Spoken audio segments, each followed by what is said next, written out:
You are listening to the Scars and Guitars podcast. My name is Andrew Mackay-Smith, and this is my conversation with Ben Drennan, who is a member of a band from Sydney called Lethal Vendetta. The reason for the conversation is to promote the band's brand new album called No Prisoners, No Mercy. Let's listen to what Ben has to say. Here we go. Ben, welcome to the show. No Prisoners, No Mercy. That's the name of your stellar new album. What I'm hearing, as an old-school metal fan, I'm hearing a lot of Sacred Reich, DRI, and even a bit of Paris Mayhew-less Cro-Mags. But, mate, in your own words, tell us about the album. Oh, wow, thanks for the rap. Yeah. Look, the album itself, we probably had never set out to, consciously, have anyone's particular influence. It's just sort of gone for our own type of sound, and probably a few influences have come through, but yeah, definitely a bit of an old school, but probably also try to put a little bit of a modern take on it in some ways as well. So, yeah, really looking forward to it. It'd be curious to see how people react to it.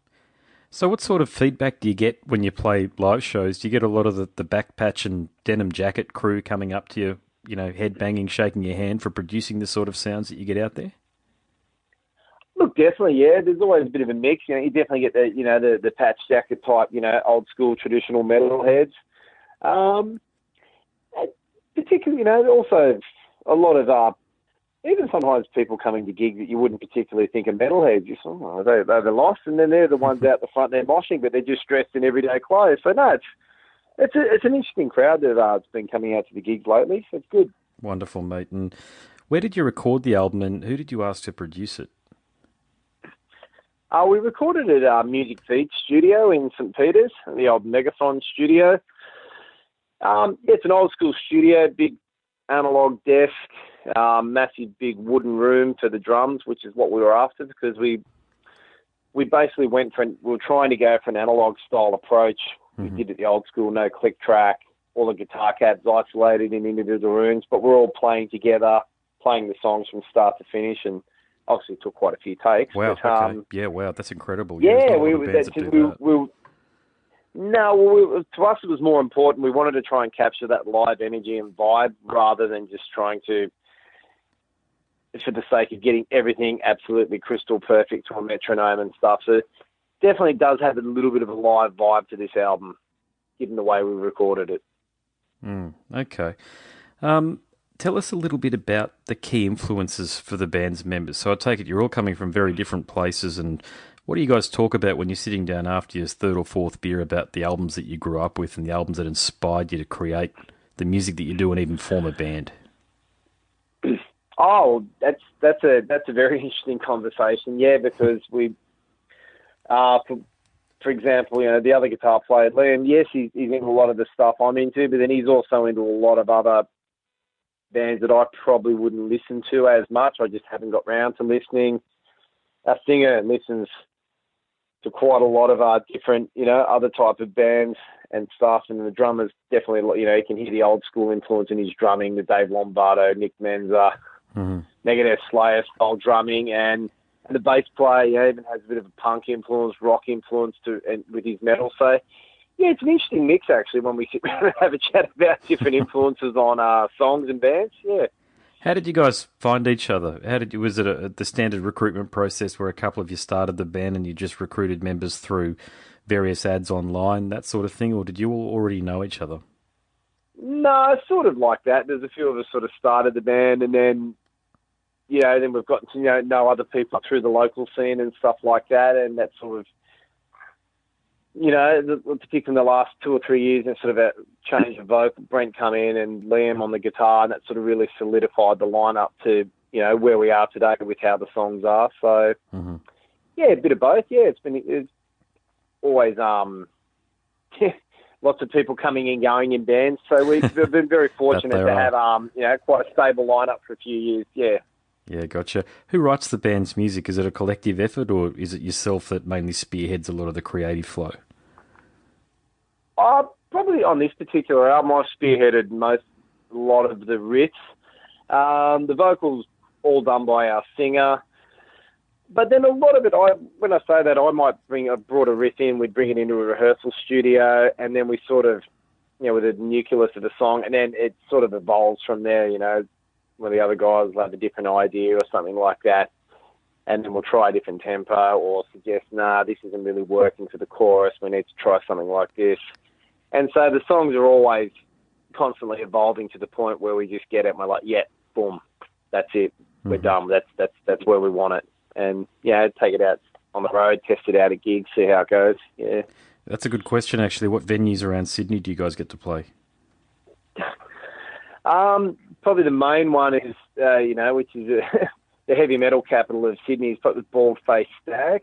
Oh, yes. Yeah, that's the main one, yeah. I mean, also the Bridge Hotel does a little bit of metal sometimes. Valve Bar still kicks on, smaller venue, but it's a really good stomping ground because it's a nice little small underground venue, and so it's always got a good atmosphere, even if the crowds are a bit smaller there. A few other ones all up and, come and go. So, yeah, a lot of venues, unfortunately, have disappeared in Sydney over the years. But, the scene is still sort of fighting and strong as a result of those few venues that do back heavy metal. Yeah, I was in Sydney in a band called Velveteen, which wasn't metal, more of a pop rock sort of thing with a bit of a Rolling Stones edge. And we used to play Carringbar Bizzos and Annandale. But I remember even back then, so this is 15 years ago or so, the venues were starting to shrink back then. But I imagine right now it'd be pretty tough for a heavy metal band to be able to consistently gig without the need to go outside of Sydney. Oh, look, definitely, yeah. The Annandale's still there, but it basically now just has sort of acoustic indie bands and stuff like that. There are other venues kicking back. The Lansdowne has sort of resurrected, but it doesn't really do. I haven't really seen any heavy metal gigs on there. Some of the other venues are good. For example, we played the Townie in Newtown. They're more an indie rock pub, but yep. Credit to the venue. They every now and then, they're happy to put a band like us on with a few pure heavy metal bands on, and they're lucky for us, it was a good crowd, good turnout, and so that's something they're happy to have again. Not on an every week basis, but still, it's good to see venues that are prepared to take metal on every now and then and not be freaked out by it. I think from a venue's perspective, allowing heavy metal bands to perform is a bit like a good curry. It's not something you eat all the time. It might be something you do once every month or twice every month, that sort of thing. But I think it's really important that the venues allow heavy metal bands to play because, frankly, they're very popular. Well, they're popular, and it's usually profitable too. There's a lot of people turn up and party and drink well and eat well, so it's... Yeah, it's just, it all depends on, you get different venue managers and they have different perceptions on what heavy metal is going to bring to their venue or supposedly bring to the venue. And so... Yeah. Where do you guys rehearse in Sydney?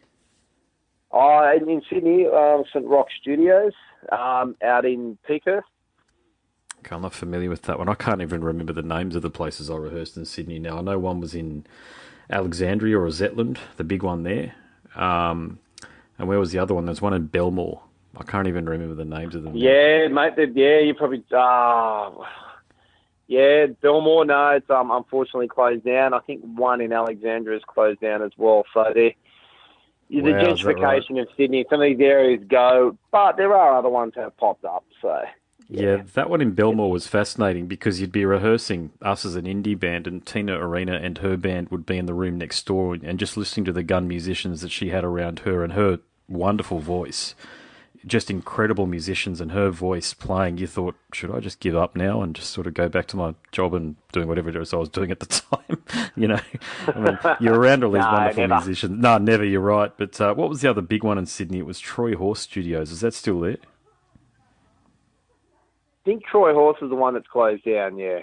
Oh, bummer. Okay, gosh, that was a it's reopening. It's closed down because of the locations it's all becoming apartments and stuff. But I think the guy was going to reopen somewhere else when I was chatting to him last.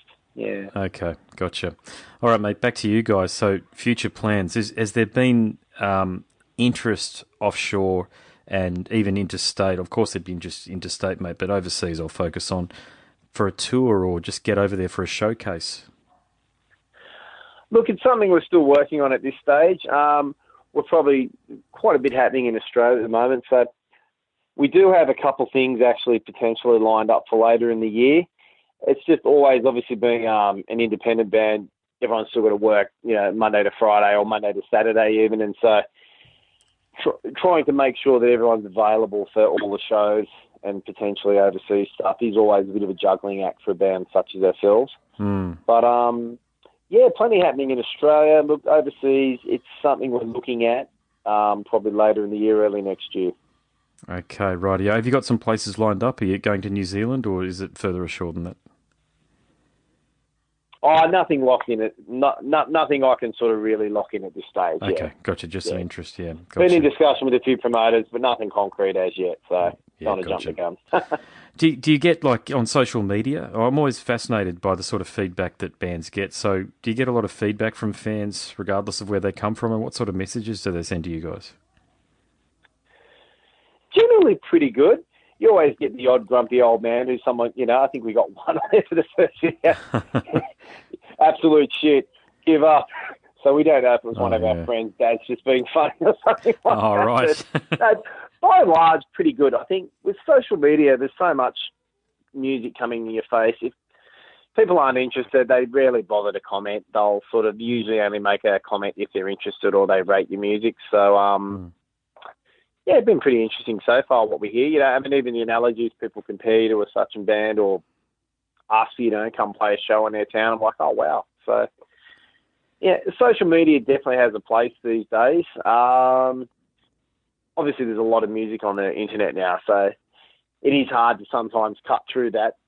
Oh, God, yeah. It's so hard, isn't it? Yeah. I mean, there's a lot of noise out there. There's a lot of, I get a lot of American people in North America listening to my podcast, so apologies to the listeners for saying this, but a lot of American bands are big on self-promotion, whereas bands from other parts of the world, including us, obviously, we just sort of put it out there and just hope people listen to it. But, when you follow some of the American bands, it feels like on social media, it feels like you just get, I'm going to use the word, Facebook spam. You're just getting hit constantly to the point where you almost, I unfollow them because I'm just getting constantly,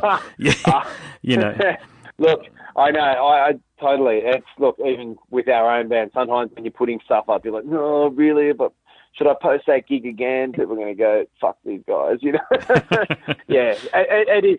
It's always a fine line. Look, you have to have it out there to let people know it's on, but also mindful. I know you see some people like 50,000 posts a day and you're just like, I'm done with this, All right, good on you, mate. If people want to get in touch with you, and how can they, especially given tomorrow is the launch of your excellent album, No Prisoner, No Mercy, how can they listen to that?